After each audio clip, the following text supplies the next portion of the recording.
IT के जो organiser हैं उनको पता है कि किन बच्चों का सिलेक्शन होता है, किन बच्चों का नहीं होता, और यही कारण है कि उन्होंने 75% का क्राइटेरिया डाला हुआ है, क्योंकि वो जानते हैं कि जिसके 75% से कम आते हैं उसके चांसेस ऑफ सिलेक्शन बहुत लो होते हैं। ये नहीं कह रहे कि नहीं होते, परंतु वो परसेंटेज बहुत छोटा है। परंतु उस छोटे परसेंटेज के चक्कर में एक लार्ज चंक ऑफ स्टूडेंट उस आईटी के पीछे भागता रहता है, जिसमें उनका रिजल्ट नहीं आता, और जब रिजल्ट नहीं आता तो उसको डिप्रेशन, उसको कॉन्फिडेंस टूटना, और जो इस तरह के अननेसेसरी स्टेप बच्चे उठा लेते हैं वो उठाने का रिस्क बन जाता है, और इसीलिए उन्होंने कंडीशन डाला हुआ है। पेरेंट्स को मेरा कहना ये कि आप कभी भी बच्चों से पैसे की बात मत करिए। वो खुद समझदार, उसको समझ में आता है कि मेरे ऊपर खर्चा हो रहा है, और आप जब उसको ये बोलते हैं ना हमने बड़ी मुश्किल से एक एक पैसा करके देख तेरे को पढ़ा रहे हैं, तो वो आपको मोटिवेशन का तरीका हो सकता है, परंतु उसका तो प्रेशर ही बनता है बच्चे पर। सो हेलो एवरीबॉडी, कैसा हो मेरे प्यारे भाइयों। तो आज के सेशन बहुत इंफॉर्मेटिव होने वाला है, जिसमें आप जानेंगे कि जो कोचिंग इंस्टीट्यूट के डायरेक्टर्स हैं उनका क्या ओपिनियन है और कैसे आप सभी के भलाई के बारे में सोचते हैं। तो जिसमें से आज का जो हमारा पहला सेशन होगा वो करियर पॉइंट के डायरेक्टर प्रमोद महेश्वरी सर के साथ होगा। Sir welcome welcome welcome to my podcast. Sir आप इतने बड़े इंस्टीट्यूट को चला रहे हैं, करियर पॉइंट 30 साल से ज़्यादा की लेगेसी है इसमें। सर आपने एक तरह से कोटा को कोचिंग फील्ड में आने से लेकर और अभी तक जहाँ कोटा है कोचिंग फील्ड को लेके सब देखा है, सब जाना है, जानते हैं आप अच्छे से। जैसे आपने बोला मैं 30 साल से हूँ, कोटा में और भी इंस्टीट्यूशन है जो 30 साल 20 साल से काम कर रहे हैं। हम लोगों को बहुत गहराई से समझ है, हमें ये भी पता होता है कि किस बच्चे का सिलेक्शन होगा और किस बच्चे का सिलेक्शन नहीं होगा, या किसके 50-50 चांसेस हैं। तो कोचिंग की बहुत सारी जिम्मेदारियां हैं, और अगर आप उन जिम्मेवारियों को देखें तो मेरा मानना ये है कि एडमिशन प्रक्रिया से लेकर ड्यूरिंग द कोर्स, जब डिलीवरी होती है, कोर्स को जब दिया जाता है तब, और बाद में जो रिजल्ट पब्लिश करा जाता है, वहाँ सब जगह पर कोचिंग की अलग अलग तरह से जिम्मेवारी बनती है। आप स्टूडेंट्स को 3 कैटेगरी में बांट सकते हैं। कुछ का तो पता ही होता है कि इसका तो सिलेक्शन हो ही नहीं सकता, क्योंकि जिस कैटेगरी का स्टूडेंट है ये सेलेक्ट नहीं हो सकता। कुछ का 50-50 होता है, और कुछ का बहुत ज़्यादा चांस होता है। किसी ज़माने में कोटा में उस तरह के बच्चों को एडमिशन नहीं दिया जाता था, एंट्रेंस दिया जाता था, और एंट्रेंस के बेसिस पर एडमिशन दिया जाता था। मैं कभी कभी जब ये बात बच्चों से करता हूँ कि भाई एंट्रेंस के बेसिस पर देना चाहिए, तो बहुत से बच्चे और पेरेंट्स ये भी आर्ग्यूमेंट देते हैं कि नहीं सर, हमारे शहर में तो पहले पढ़ाई नहीं थी, 10th क्लास तक तो कुछ पढ़ा नहीं, या 12th क्लास तक तो कुछ पढ़ा नहीं। ऐसा थोड़ी कि एंट्रेंस में सिलेक्शन नहीं हुआ तो बच्चा काबिल नहीं है, हो सकता है कर ले। बिल्कुल सही बात है, कर सकता है। हम बोल सकते हैं कि एंट्रेंस को हटा देना चाहिए, हर एक बच्चे को मौका देना चाहिए पढ़ने का, परंतु जब वो क्लास में आता है, जब एक टेस्ट में उसके नंबर नहीं आए, दूसरे में नहीं आए, तीसरे में नहीं आए, 4, 5, 6 टेस्ट में नहीं आए, तो कोचिंग इंस्टीट्यूशन की जिम्मेवारी बनती है कि उसको बुला के बोले कि जिस करियर को आप फॉलो कर रहे हैं, जिस एग्ज़ाम को आप परस्यू करना चाह रहे हैं, उसके लिए आप नहीं बने हैं, परंतु और उसको मोटिवेट करना चाहिए कि वो कोई दूसरे करियर में चला जाए। सब समझदार हैं, और नहीं है तो समझदार लोगों को हायर करने की कैपेबिलिटी है कोचिंग इंस्टीट्यूशन में। वो हायर कर सकते हैं इस तरह के लोगों को जो समझाएं बच्चों को कि भाई आपके लिए करियर सही नहीं, दूसरे करियर में जाओ, और कोचिंग इंस्टीट्यूशन को मोटिवेट करें। कोचिंग इंस्टीट्यूशन की जिम्मेदारियाँ, अच्छा टीचर है कोचिंग इंस्टीट्यूशन के पास, अच्छा सिस्टम है कोचिंग इंस्टीट्यूशन के पास, अच्छा इंफ्रास्ट्रक्चर है, वो केवल डिसीजन जो ले वो स्टूडेंट के हिसाब से ले, न कि अपने कॉमर्शियल इंटरेस्ट के लिए। मेरे करियर के पहले 10 साल तक मैंने बहुत किया, हर साल ही करता था।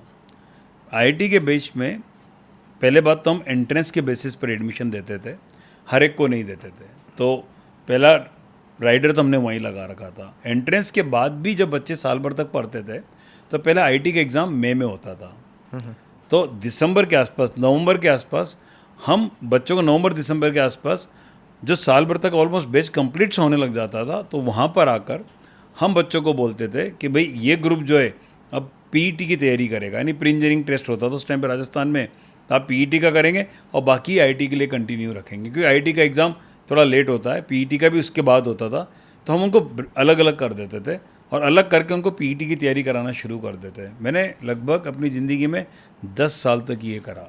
आईटी के जो ऑर्गेनाइज़र हैं उनको पता है कि किन बच्चों का सिलेक्शन होता है, किन बच्चों का नहीं होता, और यही कारण है कि उन्होंने 75% का क्राइटेरिया डाला हुआ है, क्योंकि वो जानते हैं कि जिसके 75% से कम आते हैं उसके चांसेस ऑफ सिलेक्शन बहुत लो होते हैं। ये नहीं कह रहे कि नहीं होते, परंतु वो परसेंटेज बहुत छोटा है। परंतु उस छोटे परसेंटेज के चक्कर में एक लार्ज चंक ऑफ स्टूडेंट उस आईआईटी के पीछे भागता रहता है जिसमें उनका रिजल्ट नहीं आता, और जब रिजल्ट नहीं आता तो उसको डिप्रेशन, उसको कॉन्फिडेंस टूटना, और जो इस तरह के अननेसेसरी स्टेप बच्चे उठा लेते हैं वो उठाने का रिस्क बन जाता है, और इसीलिए उन्होंने कंडीशन डाला हुआ है। सेकेंड आता है पेरेंट्स गार्जियन लेवल पे क्या दिक्कतें आ सकती है। क्या एक पेरेंट अपने बच्चों को ज़बरदस्ती का एक प्रेशर डाल रहे हैं उनके ऊपर कि भाई करना ही है करना ही है। क्योंकि मैं अगर अपने एग्जांपल से बात करूं, जब मैं प्रिपरेशन के लिए आया था या जब मैं पढ़ रहा था, तो कहीं ना कहीं मेरे ऊपर सच में पेरेंट्स का प्रेशर तो था ही सही कि देखो हम इतने खर्चे कर रहे हैं तुम्हारे ऊपर, तुम्हें अच्छा करना है। सर उतना तो ठीक है, समझ में आता है, क्योंकि सर उतना तो पेरेंट्स करेंगे ही, क्योंकि अगर खर्च कर रहे हैं तो सभी डांटेंगे समझाएंगे कि पढ़ो अच्छे से ध्यान दो। लेकिन कई बार ऐसे सुनने में आता है कि बहुत एक्सेस कभी कभी पेरेंट्स जो है वो बच्चों पे प्रेशर डालने लगते हैं कि हमने बहुत मेहनत से बहुत एक एक पैसे हमने इकट्ठा करके हम तुम्हें पढ़ाने की कोशिश कर रहे हैं, तो तुम्हें करना ही है करना ही है। और जब बच्चा देखता है कि भाई हमारे टेस्ट में अच्छा नहीं आ रहा है तो वो थोड़ा डिमोरलाइज्ड होता है। तो आपको सर क्या लगता है? देखिए, इसमें ना दो बातें मैं आपसे करूँगा। पहले तो आप मुझे ये बताइए, और मैं बच्चों से भी पूछूंगा जो आपके चैनल को देखते हैं, या उनको सोचने के लिए दूंगा कि आपके सिलेक्शन होने से पेरेंट्स का क्या बेनिफिट है। At the end of the day उनको क्या मिलेगा? आपको खुशी मिलेगी, आपका करियर सेटल होगा। तो क्या होता है कि पेरेंट्स जब बोलते हैं ना, प्रेशर डालते हैं, तो वो आपसे आपके लिए लड़ रहे हैं, वो आपका भविष्य अच्छा बनाना चाहते हैं। उनको at the end of the day कुछ खास मिलने वाला नहीं है, इन सब में कोई खास चीज़ उनको आउटपुट मिलने वाला नहीं है, क्योंकि उनको समझ नहीं होती कम्युनिकेशन की, वो समझते नहीं हैं। तो वो बच्चों को बोलते रहते हैं। थोड़ा सोशल प्रेशर उनके ऊपर रहता है, तुलना होती रहती है कि XYZ का बच्चे ने ये करा, उसने ये करा, तो उनके अंदर भी एक तरह से आप बोल सकते हैं कि उम्मीद रहती है कि मेरा बच्चा मेरा नाम रोशन करेगा, तो उसकी वजह से प्रेशर डालते रहते हैं। बहुत बार पेरेंट्स है ना, बच्चों पे ट्रस्ट नहीं करते, उनको विश्वास नहीं होता। उनको लगता है कि मेरा जो बच्चा है वो बदमाश है, काम नहीं करता, पढ़ता नहीं है, मक्कारी करता है, इसलिए भी प्रेशर डालते रहते हैं। कुछ ऐसे होते हैं जो एक्सेप्शन है कि बहुत ज़्यादा प्रेशर अननेसेसरी डालते हैं, जो होते हैं। तो पेरेंट्स का प्रेशर है। पेरेंट्स को मैं एक बात कहना चाहूँगा, और ये सबके लिए वैलिड है, जैसे अभी मैंने इंस्टीट्यूशन के लिए बोला वैसे पेरेंट्स के लिए भी है, कि आप ये तो देखें आपको बच्चा कर सकता है कि नहीं कर सकता। और मैं ना पहले भी जब पढ़ाता था शुरुआत में, तब भी मैं लोगों से बोलता था, तो एक बात बोलते, सर हम क्या जाने, सर हम तो इसको पढ़ा ही सकते हैं, सर हम तो इसको पैसे दे सकते हैं, सर हमें क्या पता सर ये क्या कर सकता है, हम तो इसका बेस्ट चाहते हैं। बिल्कुल सही बात है। तो आप जो समझदार लोग उनके पास जाएं, उनसे पूछें मेरा बच्चा क्या कर सकता है, और उसके हिसाब से काउंसिल करें। पैसे की जहाँ तक बात है, पेरेंट्स को मेरा कहना ये कि आप कभी भी बच्चों से पैसे की बात मत करिए। वो खुद समझदार, उसको समझ में आता है कि मेरे ऊपर खर्चा हो रहा है।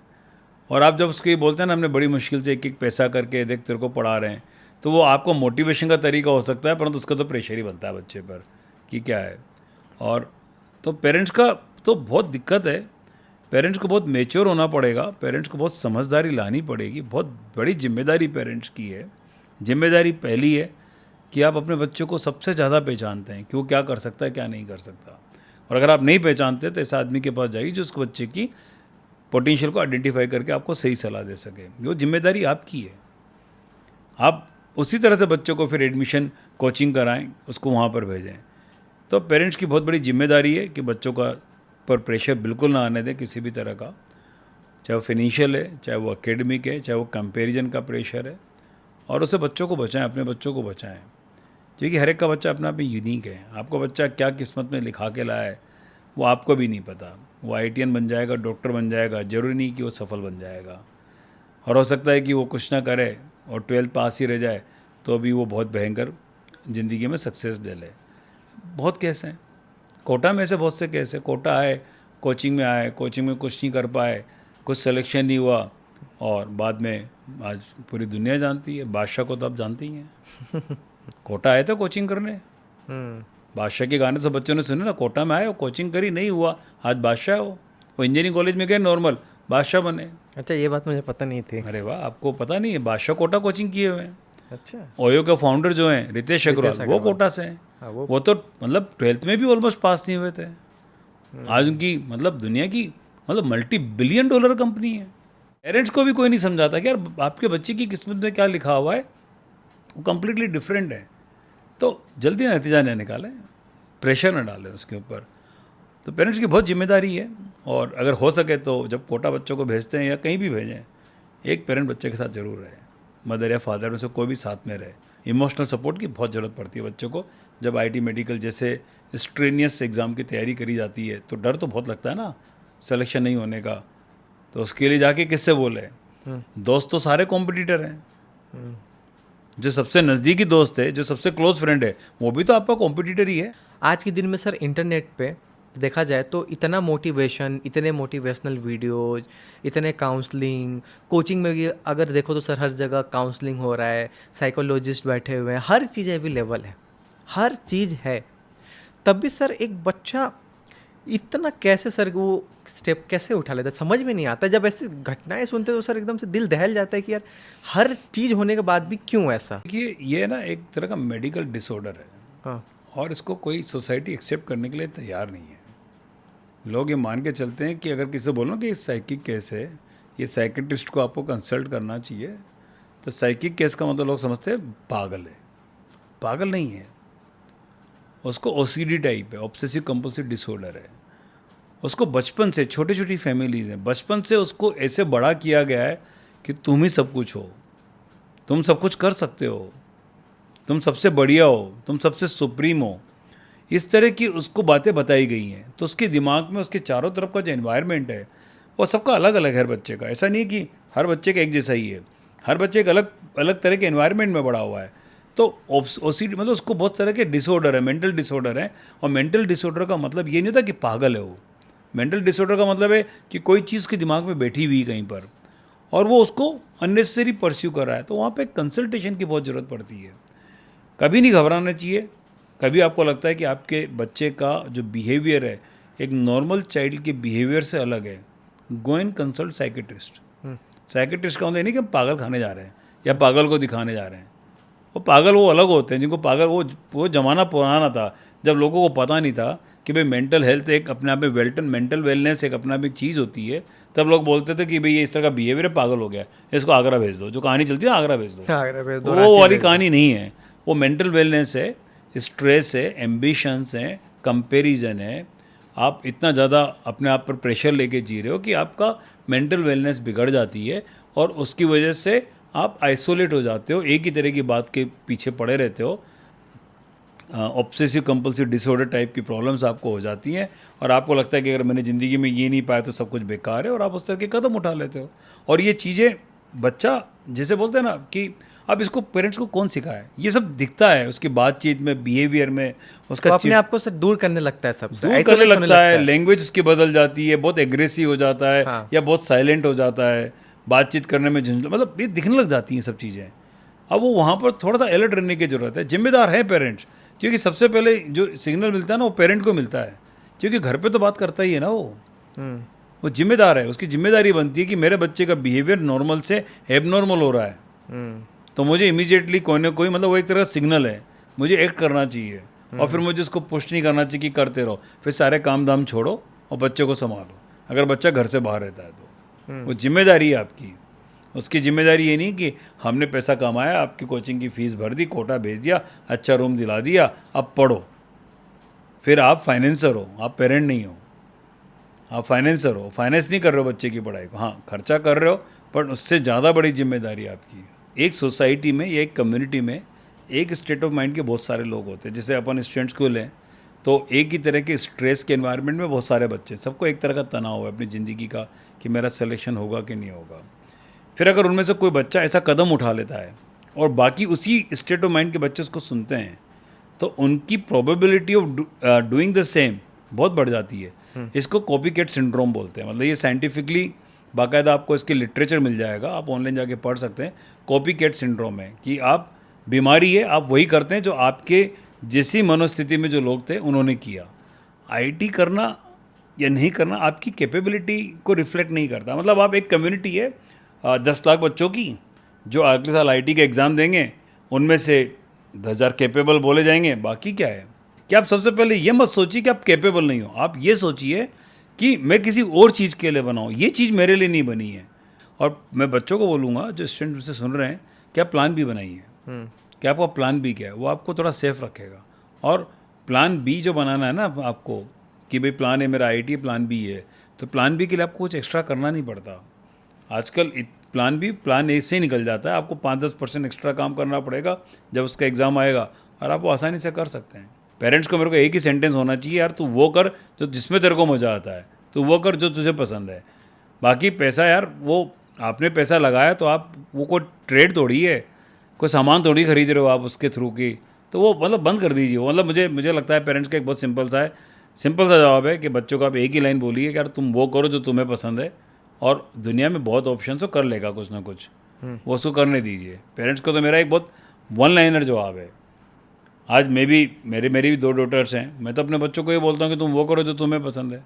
मैं आईटी से ग्रेजुएट हूँ, पर टीचर बना, और मैं अच्छा करा मैंने टीचर बन के, क्योंकि मैं बाई चांस उस प्रोफेशन में आ गया जो मुझे पसंद था, मुझे नहीं पता था, और मैं इसीलिए सक्सेसफुल हुआ। अगर मैं इंजीनियर बन के इंजीनियरिंग में चला जाता तो मुझे नहीं लगता कि मैं सफल हो पाता। मैं आईटी से ग्रेजुएट तो होता, और हूँ भी सही, पर तो मैं सफल नहीं होता उसमें, क्योंकि उसमें मुझे इंटरेस्ट ही नहीं आता था। तो ये रहा आज का हमारा पॉडकास्ट प्रमोद सर के साथ। तो जो भी पेरेंट्स और बच्चे इसे देख रहे हैं, तो आप पॉजिटिव वे में लेना। कोई नहीं चाहता कि आपके साथ कोई भी ऐसी घटनाएं हो, और सभी आपके बेटरमेंट के लिए यहाँ रात दिन लगे हुए हैं, चाहे वो हॉस्टल वाला हो, मेस वाला हो, कोचिंग इंस्टीट्यूट्स हो। तो यहाँ पे अब आपके ऊपर डिपेंड करता है कि आप ज़रा समझदारी बरतें और रिलैक्स रहें और अच्छे से पढ़ें। Thanks sir, thanks for joining. My pleasure, thank you. तो इन टॉपिक पे हम और भी डायरेक्टर्स के साथ वीडियोस लेके आएंगे, तो उन वीडियोस के लिए आप चैनल को फॉलो करते रहें, सब्सक्राइब करें।